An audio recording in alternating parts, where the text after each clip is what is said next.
আপনারা চাইছেন মুখ্যমন্ত্রীর পদত্যাগ, তো মুখ্যমন্ত্রীর পদত্যাগের মাধ্যমেই কি যে সুরক্ষা, মেয়েদের যে সুরক্ষা, সেটা কি ঠিক হবে বলে আশাবাদী আপনারা?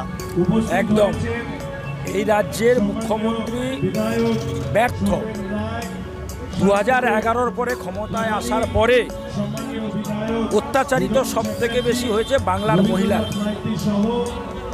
কেননা এখানে পাঁচটির কাণ্ড যখন 2011-তে ঘটনা ঘটে, সেখানে এই রাজ্যের মুখ্যমন্ত্রী বললেন ছোট্ট ঘটনা, একের পর এক মায়েরা ধর্ষিতা হয়েছে, খুন হয়েছে, কোনো ক্ষেত্রে কেউ বিচার পায়। তার মূল কারণ এই রাজ্যের মুখ্যমন্ত্রী, তিনি পুলিশ মন্ত্রী, তিনি স্বরাষ্ট্রমন্ত্রী, তিনি স্বাস্থ্যমন্ত্রী, তিনি রাজ্যের মুখ্যমন্ত্রী। তিনার ব্যর্থতা নিয়ে অনেক আগেই পদত্যাগ করা উচিত।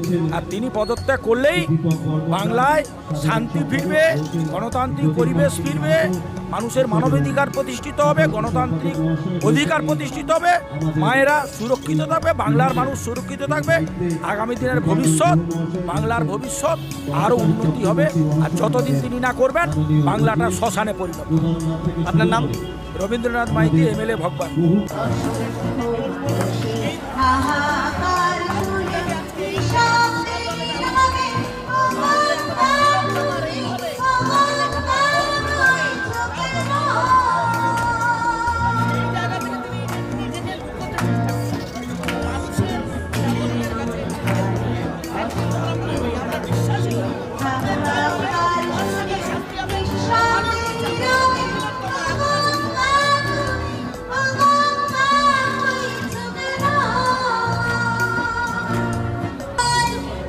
দেখুন, সবাই ধিক্কার, ন্যাক্কার, জাস্টিস বলছে,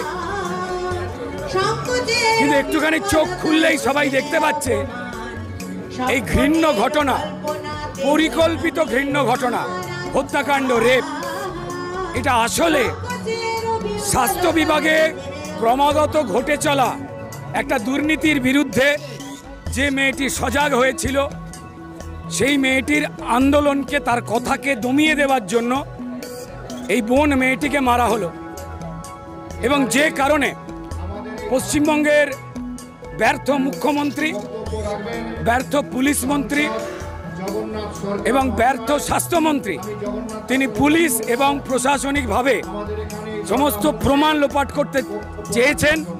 তাই তাড়াতাড়ি দেহ পুড়িয়ে ফেলা হয়েছে, যাতে না সেকেন্ডবার পোস্টমর্টম হয়। মেয়েটির বাড়িতে প্রথমে আত্মহত্যার খবর দেওয়া হয়েছে। মনে করে দেখুন, ঠিক এর 2 বছর আগে, 2-3 বছর আগে পৌলমী বলে আর একজন ডাক্তার বোনকে মারা যেতে দেখেছিল পশ্চিমবঙ্গ। এটা কি ছিল? এই ঘটনায় ছিল না তো? পরিকল্পিত হত্যা। কারণ মাফিয়াগিরিটা মানুষ জেনে ফেলেছে। স্বাস্থ্য বিভাগ এবং পুলিশ বিভাগের পরিকল্পিত দুর্নীতি যারাই জেনেছে, তাদেরকেই হয় তাদের চাকরি খোয়াতে হয়েছে, নয় তাদের সর্বনাশ হয়ে গেছে আর এই বোনটার প্রাণ চলে গেল। আজ যখন কথা বলছি, আজকে সকালবেলা দক্ষিণ কলকাতায় আনন্দপুরে সেখানে একজন মহিলার খুন হয়ে যাওয়া দেহ পাওয়া গেছে। প্রশাসন যখন ক্রিমিনালদের বীর বলে দেয়, তখন এর থেকে বেশি তো পাওয়া যায় না। মুখ্যমন্ত্রী বীর ঘোষণা করেন ক্রিমিনালদের এই রাজ্যে।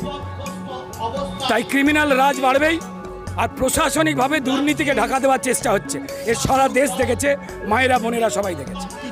কিছুদিন আগেই আমরা দেখেছি, গোটা জনতা দেখেছে যে যারা প্রতিবাদ জানাচ্ছে তাদের ওপর পুলিশ অত্যাচার চালাচ্ছে, লাঠি চার্জ করছে। ইনফ্যাক্ট আমরা এটাও দেখেছি যে আপনাকেও পুলিশ তুলে নিয়ে গেছে। সেই বিষয়ে কি বলবেন? দেখুন, পুলিশ অন্যায়ের মুখ বন্ধ করবার চেষ্টা করছে।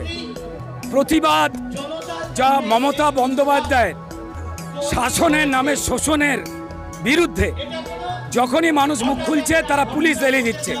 আমাদের মারবার জন্য, আন্দোলন বন্ধ করবার জন্য, সাধারণ মানুষের আন্দোলন বন্ধ করবার জন্য হাজার হাজার পুলিশ পাওয়া যায়, কিন্তু তার মধ্যে যদি একটা পুলিশ সেদিন রাত্রিবেলা ওই বোনটার পাহারায় থাকতো, তাহলে ওই বোনটা আজকে পেশেন্ট দেখছে, সে উপরে চলে যেত না। দায়ী এই সরকার, দায়ী মমতা। রাত জেগেছে জনতা, ভয় পেয়েছে মমতা। রাত জেগেছে মার মেয়ে, আমরা আছি বদলছে। ধন্যবাদ।